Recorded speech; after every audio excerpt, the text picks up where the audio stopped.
Even इस video में बात कर लेते हैं DB Realty as an Valor Estate Limited की कोई क्लियर एनालिसिस देख लेते हैं। चैनल को लाइक एंड सब्सक्राइब करना मत भूलिएगा। तो डीबी रियलिटी में आप देख रहे होंगे स्टॉक में आज वॉल्यूम स्पर्ट देखने को मिला है। यहाँ भी वॉल्यूम स्पर्ट हालांकि रहा है अपना 1-2 बजे के आसपास। सुबह से उतनी ज्यादा तेजी नहीं थी और यहाँ पे स्टॉक ने 20% का अपर सर्किट दिया ऑलमोस्ट। थोड़ा सा मे बी यहाँ पे डे एंड पे कुछ चैनल खुलते भी नजर आया, but circuit as it is मान सकते हैं कि भाई लगा है 19.38% रहा है। अब यहाँ पे जैसे ही स्टॉक ने लिप टू लिप क्रॉस किया, स्टॉक में शूटिंग रेंज देखने को मिली। लिप टू लिप बोले तो डबल बॉटम की फॉर्मेशन तो जनरेट हो ही रही थी भाई स्टॉक में कुछ ये इस तरह से। जब डबल बॉटम में जैसे यहाँ पे स्टॉक प्रीवियस सारे रेजिस्टेंसेस क्रॉस किया, एक हैवी शूटिंग देखने को मिली। तो 136 वो लेवल था जो लिप टू लिप था पुराने लेवल्स के, और इसके बाद स्टॉक में एक अपसाइड पोटेंशियल देखने को मिला है जो कि साइकोलॉजिकल लेवल के आसपास जाके अपना स्टेबलाइज होता है 151 के अराउंड। हालांकि देखें तो एकदम से 2 ईएमए सस्टेन होना मतलब यहाँ पे ट्रेंड रिवर्सल की पूरी पूरी संभावना है। वॉल्यूम 24 मिलियन का रहा है। अपसाइड में अब जो भी यहाँ पे हर्डल अपना नेक्स्ट सेशन में देखने को मिलेगा वो रहेगा एक तो 155 के आसपास ये वाला ईएमए। फर्दर नेक्स्ट इसके बाद जो नेक्स्ट ईएमए रहेगा 167 होगा, और इसके बाद अगर स्टॉक चल रहा है और ऊपर तो वो जाएगा 175 के अनदर साइकोलॉजिकल लेवल जो कि यहाँ पे होगा। तो फर्दर नेक्स्ट सेशन के लिए ये वो अपने रेजिस्टेंसेज हैं।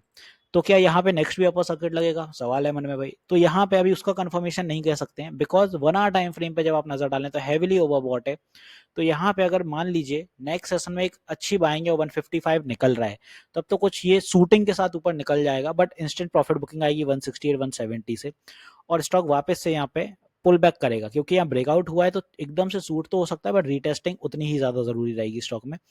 तो कुछ स्टॉक अगर कंसोलिडेट कर लेता है 150 145 के जोन पे तो फिर यहाँ से तेजी ज्यादा बेहतर रहेगी, क्योंकि अभी निकल तो सकता है बट प्रॉफिट बुकिंग साथ ही साथ देखने को मिलेगी। और यहाँ पे अगर 1-2 दिन यहाँ पे थोड़ा स्टेबलाइज हो जाता है, मान लीजिए कुछ इस तरह का मोमेंटम बना ले, थोड़ा सा अपने आरएसआई नॉल कूल डाउन हो जाएंगे तो फिर ये तेजी अच्छे से पकड़ेगा। फिर 178 नहीं 190 तक की जंप मारने की भी दम रखता है ये स्टॉक। तो कुछ इस तरह से अपने ऊपर की दिशा में टारगेट्स ये वाले रहने वाले हैं। तो आई होप एक आइडिया लग गया होगा। स्टॉक में जो रेजिस्टेंस है वो ये सारी हैं, और सपोर्ट जो अपने रहेंगे भाई 142 और 138 की रेंज पे होंगे। तो ये अपने सपोर्ट है। करेक्शन की बात करें तो हैविली करेक्टेड है। ऊपर से अगर आप देखो तो भाई 1 साल हो गई है स्टॉक को गिरते गिरते, और यहाँ पे ऑलमोस्ट 1 साल में स्टॉक ने 60% का करेक्शन तो दिखाई दिया है। फाइनली अब स्टॉक के टाइम आ रहा है बुलिश होने का, मार्केट भी एक करेक्शन के बाद रिकवरी दिखा रहा है। तो उसके साथ साथ डीवी रियल्टी भी कैसे पीछे रह जाए, ये भी अपने ही साथ तेजी पकड़ते हुए नजर आ रहा है। ईएमए की बस बात रह गई है, 200 डे और 100 डे ईएमए सस्टेन करता है तो मोमेंटम में तेजी आएगी। फिब के अकॉर्डिंग भी अगर आप देखते हैं यहाँ पे, तो फिब प्लेस करने पर भी आपको एक आइडिया लग रहा होगा कि स्टॉक में जो आज तेजी है 0.2 के लेवल तक पहुंचने वाली है, और मोमेंटम स्टॉक खींचेगा अपना 0.3 के बाद। मतलब ये 0.3 है जहाँ पे ईएमए सारे सस्टेन हो चुके होंगे। तो 0.3 से फिर 0.6 के जोन निकलते ही साथ मतलब 200 के बाद फिर स्टॉक में एक अपने आप वॉल्यूम में इजाफा बढ़ने लगेगा। और 200 नहीं, मैं यहाँ पे कहता हूँ कि भाई 180 से स्टॉक में इजाफा आने लगेगा वॉल्यूम में, और वहां से बिकॉज ईएमए सस्टेन हो जाएगा फिब के लेवल में ये प्लेस हो जाएगा 0.5 एक ऐसा लेवल है जो अपसाइड में बहुत तेजी से अगर निकल जाता है 0.5 0.6 का लेवल, तो मोमेंटम यहाँ पे बुलिश सेंटीमेंट लग जाता है। और सेम एज इट इज अगर डाउन ट्रेंड में भी 0.5 0.6 फिब के लेवल के अकॉर्डिंग ब्रेक हो जाता है तो वहां पे अपना बियरिशनेस का सेंटीमेंट शुरू हो जाता है। वेल डीबी रियल्टी के स्टॉक की अगर बात करें रिजल्ट की, तो यहाँ पे तो आप पाएंगे सेल्स इस बार 329 सीआर की रही है जो कि लास्ट ईयर दिसंबर क्वार्टर में 142 सीआर थी। तो सेल्स में तो इजाफा देखने को मिला है भाई इस बार। बट एक्सपेंसेस यहाँ पे देखें तो राइज रहे 311 सीआर के रहे जो कि लास्ट टाइम 62 सीआर के थे। तो यहाँ पे इसकी वजह से थोड़े से इसके नेट प्रॉफिट बिगड़ गए थे। 8 सीआर के आसपास था जो कि लास्ट ईयर 462 था। सेल्स के मामले में तो हालांकि ठीक है बट एक्सपेंसेस उतने ही रहे, इसी वजह से ये थोड़ी दिक्कतें देखने को मिली, वरना स्टॉक के रिजल्ट ठीक है, बहुत ज़्यादा बुरे नहीं कहेंगे, कभी कभार अनसर्टेनिटीज आ जाती है।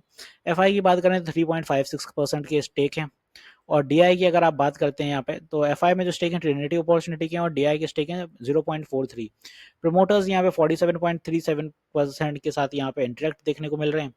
तो प्रमोटर्स में अभी तक यहाँ पे कटौती जरूर हुई है टाइम के अकॉर्डिंग, बट फिलहाल पिछले 2-3 क्वार्टर से यहाँ पे प्रमोटर्स इंटैक्ट हैं। और बाकी नियर फ्यूचर देखते हैं क्या सीन रहता है। अगर स्टॉक स्टेबलाइज रहता है, रिटर्न्स इस बार और अच्छे निकलते हैं, तो फिर मे बी यहाँ पे अपन को होल्डिंग बढ़ती हुई नजर आए एफआईआई डीआई की। तो आई होप डीबी रियल्टी मैंने अच्छे से क्लियर कर दिया है क्या मूव बन सकते हैं, कैसा क्या चल सकता है। वॉल्यूम की बात करें तो हैवी वॉल्यूम है, ऐसा वॉल्यूम जो अगर आप देखें आज की बार यहाँ पे ये डेली टाइम फ्रेम का बार है। ऐसा बार लास्ट जो बना था वो 2023 अगस्त में बना था, जब से स्टॉक ने फिर बुलिश ट्रेंड पकड़ा था, क्योंकि लास्ट भी यहीं से बुलिश हुआ था इसी जोन से, और सेम एज इट इज अब भी जो वॉल्यूम आया वो भी यहीं से ही अपना बुलिश हो रहा है। तो एज इट इज अपना बुलिश सेंटिमेंट बहुत यहाँ पे एक कंफर्म्ड हैगा, और ये देखो बिल्कुल एग्जैक्ट लेवल मैच कर रहे हैं बुलिश सेंटिमेंट के लास्ट यहाँ पे 2023 से और 2025 में। तो आई होप अब आपको बिल्कुल क्लैरिटी आ गई होगी डीबी रियलिटी में क्या कैसा मूव बन सकता है, क्या रिट्रेसेस हो सकते हैं। एक चीज़ और बता दूं, मैं लाइव सेशंस भी लेता हूँ मार्केट आवर में। जो लाइव सेशन होते हैं सुबह रहते हैं 9:30 बजे, और सेम एज इट इज शाम 9 बजे भी मैं लाइव आता हूँ। तो आप अपनी क्वेरी क्लियर कर सकते हैं, लाइव सेशन में इंटरेक्ट कर सकते हैं। यूट्यूब पर स्ट्रीम होता है, फ्री ऑफ कॉस्ट होता है। तो मिलते हैं नेक्स्ट वीडियो में। This is me Shubham Yadav signing off.